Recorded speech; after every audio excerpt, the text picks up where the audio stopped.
Brain of Britain, the nationwide general knowledge contest, chaired by Russell Davis.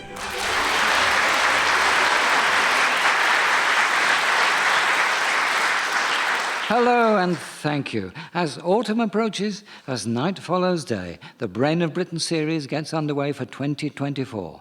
Between now and Christmas, we'll see 48 quizzes trying for the prestigious general knowledge title, with one of them destined to become the 71st BBC Brain of Britain champion.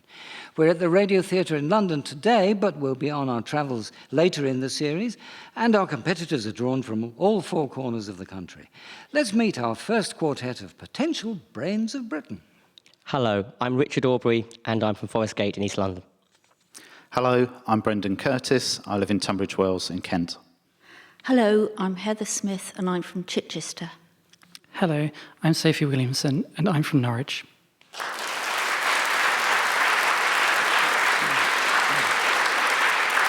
And you're all very welcome, and the best of luck to you. There's not much to tell you by way of rules. You all get 10 seconds to think about each answer, but you must answer before the bell goes, or your answer won't count. There's a lot of luck involved, because when a question arises that you can't answer or you get it wrong, then your turn ends and we move on to the next person. That means you might have to suffer the agony of watching others increasing their scores until you get your chance again. But if you should pull off the happy feat of getting 5 correct answers in a row, you'll get a bonus 6th point.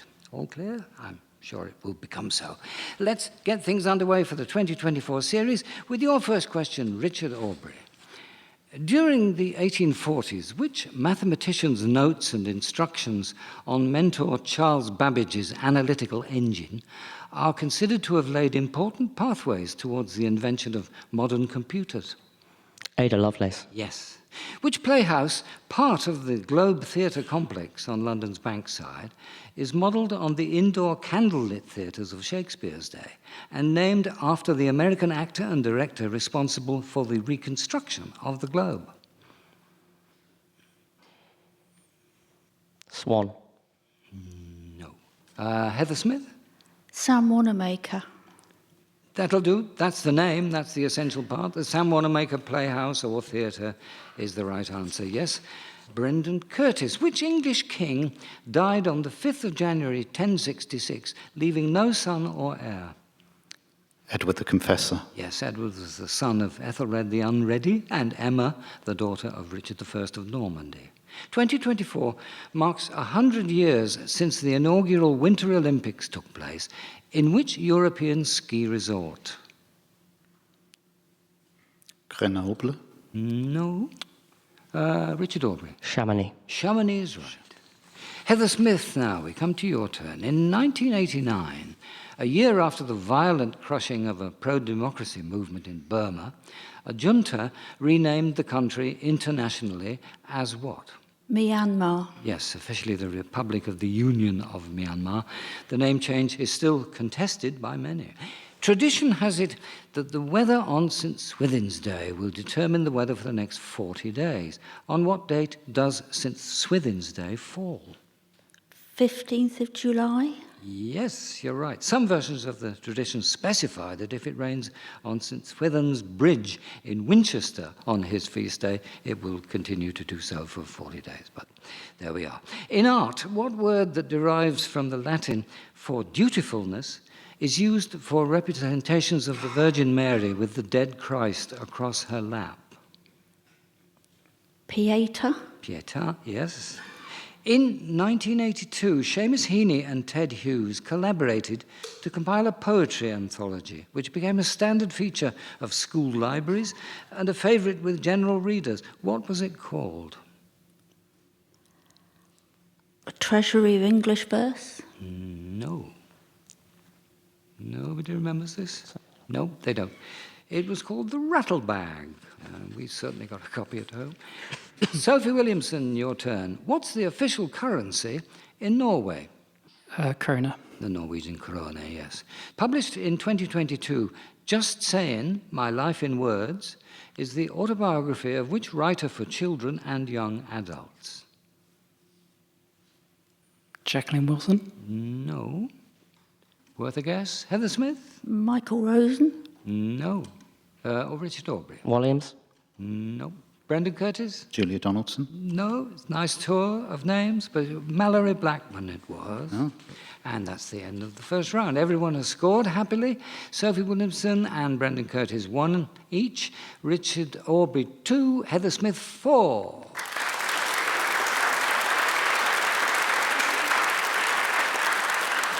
We start with you again, Richard Aubrey, and it's time for some music from Radio 3's Classical Live, which showcases performances from the UK and beyond. Here's an episode from April 2024 with the Grammy Award-winning violinist Ty Murray, accompanied by Gilles von Sattel on piano.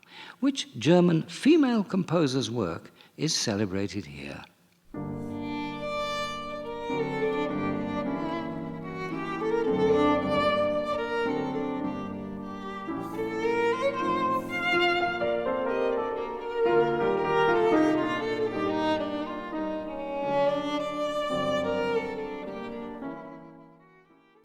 Mendelssohn. No.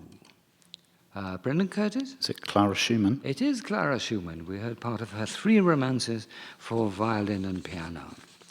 And it's your go. The 2002 hit movie Bend It Like Beckham was directed by which Kenya-born British film director, awarded an OBE for services to the film industry in 2006? No, I can't remember. Uh-huh. No offers? No. Gurinder Chadha. And Heather Smith's turn. Usually held in May and June, which annual literature festival was founded in Powys in the late 1980s by Peter Florence and his parents Norman and Rhoda? Hay on Wye Literary Festival. The Hay Festival of Literature and Arts, I think it's called now, but that's it, yes. In 2001, Bill Clinton described the festival as the Woodstock of the mind. The late politician Tony Benn said, "In my mind, it's replaced Christmas." Sometimes believed to be a depiction of the character of Hamlet, the portrait from the 1620s in London's National Gallery, known as Young Man Holding a Skull, is the work of which painter from the Dutch town of Haarlem? Holbein. No. Sophie Williamson? Rembrandt. Nope. Richard Aubrey? Vermeer. No. Any more guess? No. It was Frans Hals. There's no firm evidence that the play Hamlet was known to Hals or ever performed in the Netherlands during his lifetime. Sophie Williamson, which annual Formula One championship race took place at the Autodromo Internazionale Enzo e Dino Ferrari in the town of Imola, near the Apennine Mountains in Italy, between 1981 and 2006? The San Marino Grand Prix. That's the one. The last few months of 2023 and the beginning of 2024 saw a rise in pertussis, a highly contagious medical condition more commonly known by what name? Whooping cough. Yes, or a 100-day cough. Don't get it, folks. I had it for 6 weeks. 6 weeks off school with it as a child, and on the whole, I'd rather have been in the classroom. In geography, a terminal moraine is a feature in the landscape left behind by the retreat or disappearance of what? A sea. No. Richard Aubrey? A glacier. A glacier, yes. It's the ridge left by the forwardmost advance of a now absent glacier. And that is the end of the second round. And these are the scores. Brendan Curtis 2, Sophie Williamson, Richard Aubrey 3 each, Heather Smith now 5.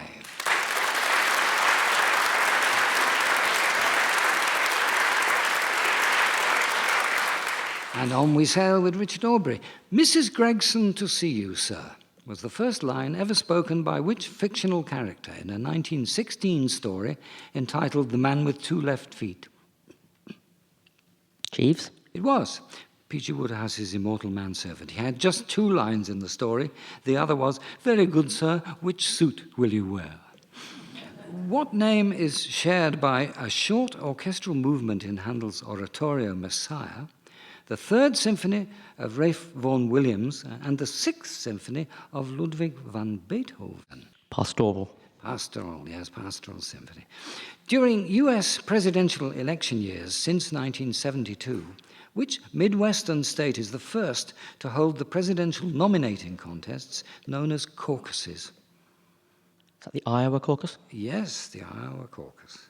The remains of one of the earliest known human cities, Mohenjo-Daro, were excavated in the 1920s. In which modern-day country can the remains be found? India. No. Sophie Williamson? Turkey. No. Worth a go, Heather Smith? Pakistan. Right, yes, in the Indus Valley.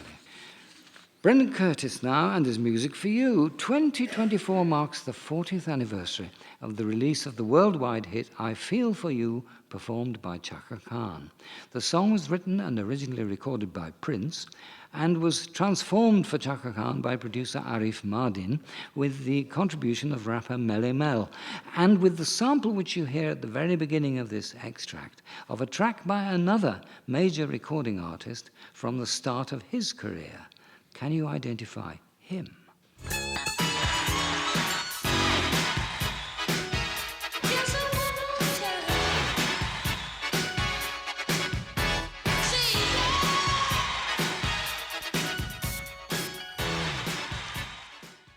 Stevie Wonder. Yes, the harmonica sample and the applause are from Fingertips, recorded when Stevie was just 13.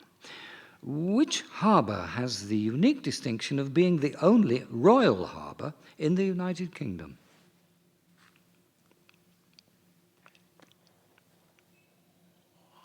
Poole Harbour. No.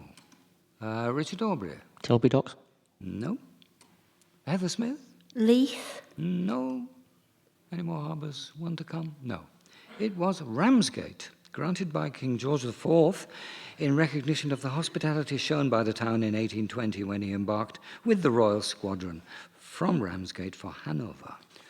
Heather Smith, depicting the port of Le Havre, which 1872 painting by Claude Monet gave its name to a movement of lasting significance in late 19th century art, especially in France. The Impressionists. Yes, that's the movement. The painting was actually called Impression Sunrise, but you got it right. The painting was first shown at what would become known as the Exhibition of the Impressionists in Paris in April 1874, in which 2005 novel by the award-winning British writer Kate Moss is a teenage girl given a mysterious book by her father, which he claims contains the secret of the Holy Grail. Labyrinth. Yes, you're right. What mathematical term that derives from the Latin for come together can be applied to two shapes that have the same size and shape as each other, even when flipped, turned, or rotated? I don't know. Brendan Curtis? Is it tessellate or tessellation? No. Oh. No more tries. Yes, Richard Aubrey? Covalent. No. No. The word is congruent. It's simply congruent, yes. Now, Sophie Williamson, can you give me the name and regnal number of the last Russian Tsar killed, along with his family, by the Bolsheviks after the October Revolution of 1917? Nikolai II. Nicholas II. Nicholas II. Yes, that'll do. The pop musician Arthur Gaps Hendrickson died in June 2024. He grew up on St. Kitts, came to the UK at the age of 12, and became a founder member of which ska band whose hit songs included 3 Minute Hero? Selector. Yes, the Selector.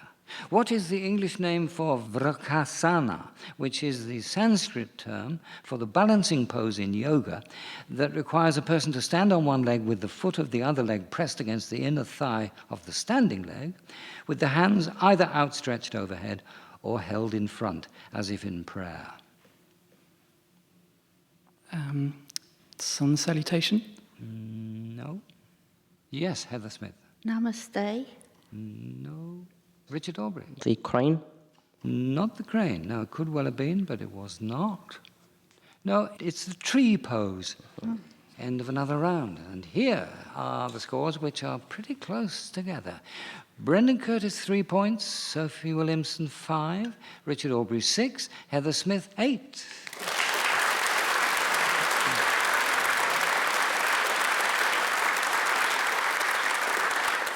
With everything to go for, we've reached what's roughly the halfway point in the contest, and it's time to give our competitors a couple of minutes break from the tension of it. We're going to ask them to pool their knowledge on a pair of questions we've been sent by a listener hoping to beat the brains.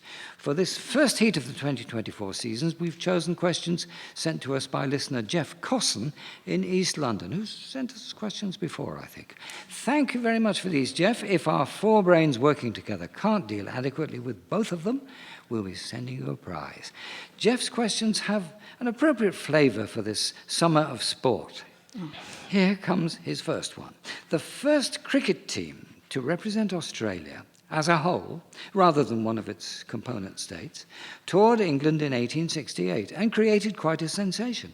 They played amateur English sides in a tour lasting 6 months and attracted big crowds, but the tour upset some traditionalists. Can you tell me what was so unusual about the team at that date? Something to do maybe with them being paid, gentlemen versus amateurs. That seems like a good shout. Go for it. It had professionals in it. No. Oh? No, I'm afraid not. No, it was a team made up entirely of Aboriginal Australians. Jeff sent us a picture of a commemorative $1 stamp that was issued in Australia depicting the team. The tradition lives on, and a team of Aboriginal and Torres Strait Island players, called the Down Unders, still competes.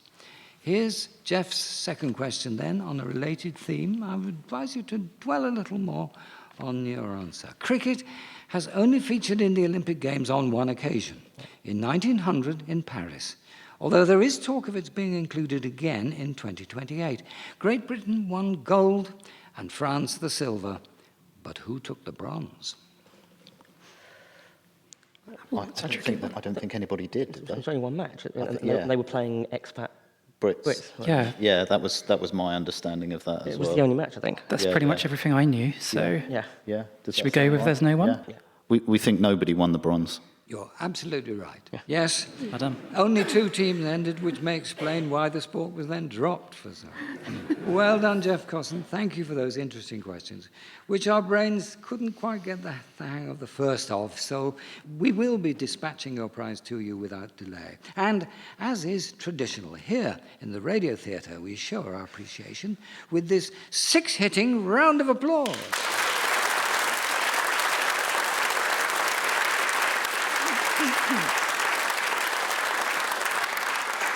If you'd like to submit ideas to outwit the brains in this part of the programme, you're very welcome to send your questions to us at any time at brainofbritain@bbc.co.uk. Well, you've had quite enough of a breather now. It's time to get back to the contest proper, and the next round starts with you again, Richard Aubrey. In a 1935 work of detective fiction by Agatha Christie, featuring Hercule Poirot, what form of transport is Prometheus? A train? No. Sophie Williamson? A Zeppelin? No. Brendan Curtis? A ship? No. Heather Smith? Is it the tractor that goes out to the island? It would be lovely if it were. No, it's a Commodore Garden plane, and the novel published in the UK as Death in the Clouds, which explains everything. Brendan Curtis, who published his American Dictionary of the English Language in 1828? Noah Webster. Noah Webster, yes. The building of which English cathedral was funded by a tax on coal? Durham? No. Heather Smith? Norwich? No. Lots more left, Richard Aubrey? Lincoln? No. Sophie Williamson? York? No, I'm afraid not. It was St. Paul's Cathedral, through a levy imposed throughout the late 17th century on seaborne coal imported into the Port of London. I wondered where they got all the money for that from. Heather Smith. Something to listen to now, Heather, from a March 2024 episode of Radio 4's The Now Show, which cast a regular satirical eye at the news for 25 years. Which comedian do we hear in this extract bemoaning the Barbie movie as a blow to feminism? How can you be by the women and for the women if the best thing to come out of your movie is Ken? Talk talks of a spin-off for sequel? Can. Have someone perform at the Oscars? I know. Can. Be a role model for millions of young kids looking for inspiration? Barbie? No. Still can. Is it Rialina? It was Rialina, yes. The comedy programme hosted by Hugh Dennis and Steve Punt finished its 64th and final series in spring 2024. In a memorable scene in the third season of the Netflix drama series The Crown, Princess Margaret, as played by Helena Bonham Carter, sings the Irving Berlin song Anything You Can Do, I Can Do Better as a duet with which American president? Kennedy? It wasn't Kennedy, no. Richard Aubrey. Johnson. Yes, it was. Lyndon B. Johnson, LBJ. Clancy Brown played him. Sophie Williamson, also known as tone colour or tone quality, what six-letter word of French origin is used for the perceived sound quality of a musical note within various types of sound production, such as choir voices and instruments? Timbre. Timbre, yes. Stevenson screens are white louvered boxes, typically made of wood, designed with the intention of protecting what? No, pass. Okay. Heather Smith? Weather recording instruments. Meteorological instruments, yes, thermometers, barometers, and so on. And designed by and named for Robert Louis Stevenson's father, Thomas. End of another round. Scores have advanced again to this. Brendan Curtis, 4. Sophie Williamson, 6. Richard Aubrey, 7. Heather Smith, 10.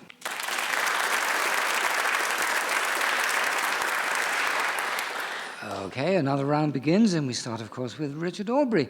In classical mythology, the wood nymph Syrinx was trying to flee the amorous attentions of which god when she was turned into a reed by her sisters? Zeus. No. Brendan Curtis? Pan. It was Pan, and it's your turn. What is the common two-word name for the small oval-shaped area on the retina of the eye where the optic nerve joins the eyeball? Fovea major.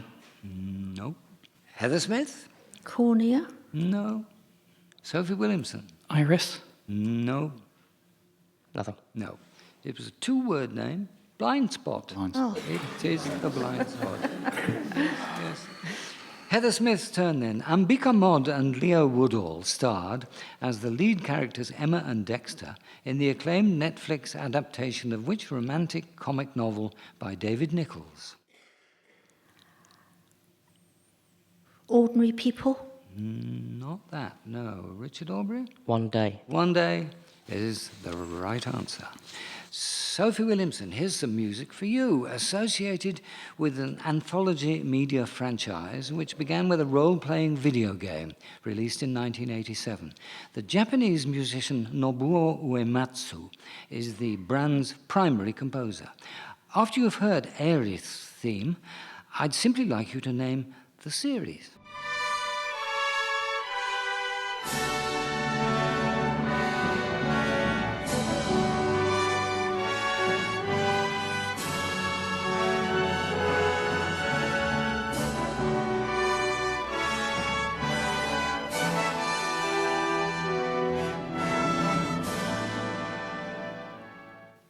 Final Fantasy. Is the right answer. It's spun off into other video game genres, along with films, anime, manga, and novels. What name is given to the science that deals with the motion of projectiles? Ballistics. Yes. According to the Islamic faith, in which century were the first verses of the Quran revealed to the Prophet Muhammad during Ramadan? Which century was Which it? century? The 8th century. No. Richard Aubrey? The 7th. The 7th century AD, yes. Most sources say 610. A couple state 609. And that brings these as the latest scores. Brendan Curtis, 5. Sophie Williamson, 8. Richard Aubrey, 9. Heather Smith, 10.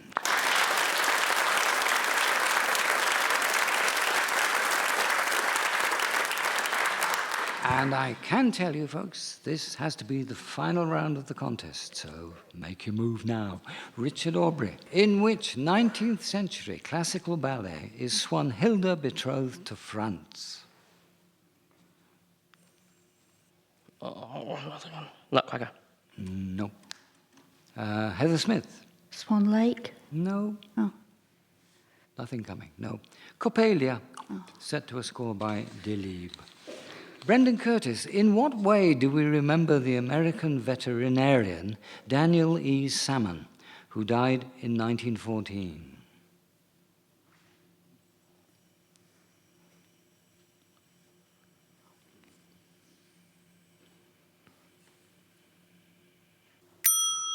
Out of time. Any guesses for this? I think you'll kick yourselves. He gave his name to the Salmonella virus. He didn't discover it, but he was in charge of the veterinary division of the US Department of Agriculture, where it was first isolated by his assistant, whose name was Smith. Heather Smith, talking of which, how is the body of water the French call the Pas de Calais known in English? Bay de Seine. No. Brendan Curtis. Strait of Dover. Strait of Dover, yes. Pas de Calais is also the name of the adjacent French département. Now, Sophie Williamson's turn. Portugal's capital city, Lisbon, stands at the mouth of which river?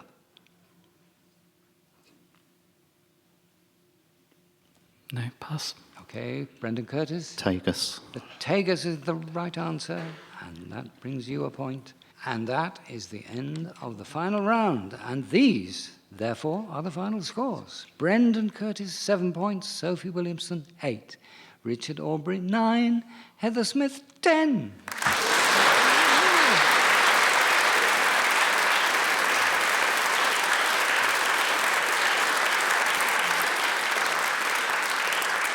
So, very narrow all the way through, but it is Heather Smith, who we'll definitely be seeing again at the semi-final stage later this year. Very well done, the rest of you, for making it so close and exciting. Another 4 brains will be competing in the second heat right here next time. Thank you for listening today, and join us then if you can. Goodbye.